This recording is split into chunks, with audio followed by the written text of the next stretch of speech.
recruitment.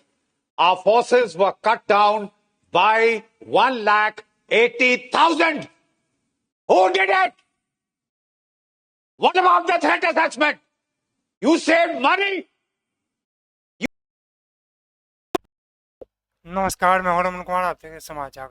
पंच तत्व में विलीन हुए पहलगांव में मारे गए विनय नरवाल। लगातार होती रही पहलगांव में हुए आतंकी हमले में मारे गए भारतीय नौसेना के लेफ्टिनेंट विजय नरवाल का अंतिम संस्कार करनाल में किया गया। उन्हें पूरे सैन्य सम्मान के साथ अंतिम विदाई। कल आतंकियों ने भारत के न्यूजीलैंड कहे जाने वाले कश्मीर घाटी के पहलगांव में गोली मार, इसमें नरवाल भी शामिल थे।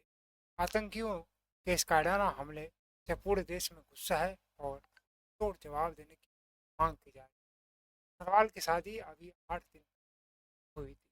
ऐसे में नरवाल यूरोप जाना चाहते रहे थे, लेकिन उनको वीजा नहीं मिला। इसके कारण अपनी शादी को यादगार बनाने कश्मीर से, लेकिन उनको क्या पता था कि यह दिन इतना ज़्यादा यादगार बन जाएगा। पत्नी की रो रो कर बुरा हाल है, वो भी क्यों नहीं, अभी तो हाथ की मेहंदी भी नहीं। आतंकियों ने उनका सब कुछ उजाड़ दिया। इस हमले की जिम्मेदारी कौन ले, इस पर भी राजनीति शुरू हो चुकी। आरोप प्रत्यारोप का दौर चल रहा है। सोशल मीडिया में पाकिस्तान को सबक सिखाने की मांग भी ट्रेंड पर है, लेकिन क्या यह सब इतना आसान है? सवाल तो पूर्व मेजर जनरल डी बख्शी ने भी उठाए हैं। बता रहे हैं कि सेना में की भारी कमी है।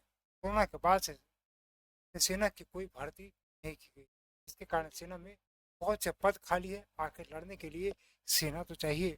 आखिर सरकार को यह सलाह किसने दिया कि सेना कम कर दो या भर्ती मत? During COVID, this army, for 3 years, there was no recruitment. Our forces were cut down by 1,80,000. Who did it? What about the threat assessment? You saved money. You saved money to get these people killed, damn you. I fought in Kishtwar. 3 years, Arnab. We had that area totally under control. Now that poor sector 9 sector RR, those boys are being asked to look after 2 sectors because somebody felt manpower is not needed. Damn you! It's needed if you want to fight in the mountains. It's needed if you want to fight the terrorists in hills and mountains and jungles. It is needed if you've got a Bangladesh pain in the neck now, in addition to China and Pakistan. Open the lines. Which genius chose to cut this army down? Which genius chose to cut the size of this army? For God's sake, smell the coffee. You've got wars coming, right? You might talk of Aman ki Asa. Shove it up where the sun don't shine. God damn you.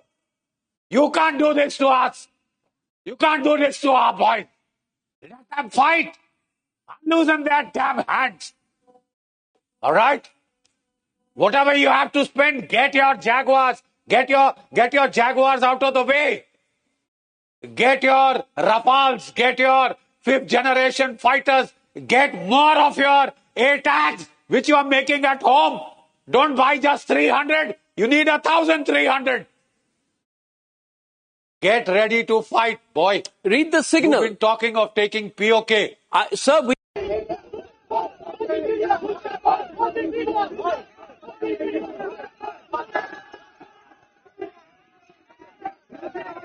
मैं यहाँ पर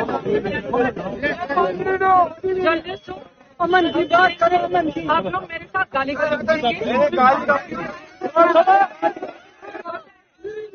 घाटी से कई video आ रहे हैं जिसमें Kashmiri local media channel की किताबें और एंकर के साथ भी धक्का मुक्की करते हुए। दूसरी वीडियो भी किसी सोशल मीडिया यूजर ने भेजा है, जिसमें बताया जा रहा है कि सवाल पूछने पर भारतीय जनता पार्टी भड़क गए और के मौजूदगी में पत्रकारों को दौड़ाया गया। अगर यही दौर चलता रहा, एक दिन पत्रकारों और मीडिया चैनल वाले भी सैटेलाइट से ही वीडियो लेकर घर बैठे चैनल चलाया करें। सवाल तो यह भी है कि दिल्ली और नोएडा जैसे इलाके में भी जहां 1000 2000 लोग पर्यटक या किसी भी आयोजन को लेकर इकट्ठा होते हैं, वहाँ पुलिस की तैनाती होती है। तो फिर पहलगांव जहाँ 1000-2000 पर्यटक होते हैं, पुलिस या सेना की मौजूद होती है, तो पुलिस मौजूद क्यों नहीं थी? अंजाम देने में कम से कम 10 से 15 मिनट तो लगे ही होंगे। इस प्रकार आंखों देखी में बताया जा रहा है। आतंकियों ने लोगों को कहा कि कलमा पढ़ो, लोगों के लिंग को चेक किया और गोली मार। इतने में कुछ तो समय लगे होंगे, इतने में पुलिस क्या कर रही थी? ये सवाल के जवाब शायद आपके पास भी नहीं होंगे। आतंक में विदेश हाथ होने पर कांग्रेस को मजाक उड़ाने वाली बीजेपी आज यही बता रही है कि विदेशी हाथ है, लेकिन बताने का तरीका अवश्य बदल गया है। कह रही है कि पाकिस्तान के हाथ है, तो सवाल उठता है कि आखिर उसे काटोगे कब?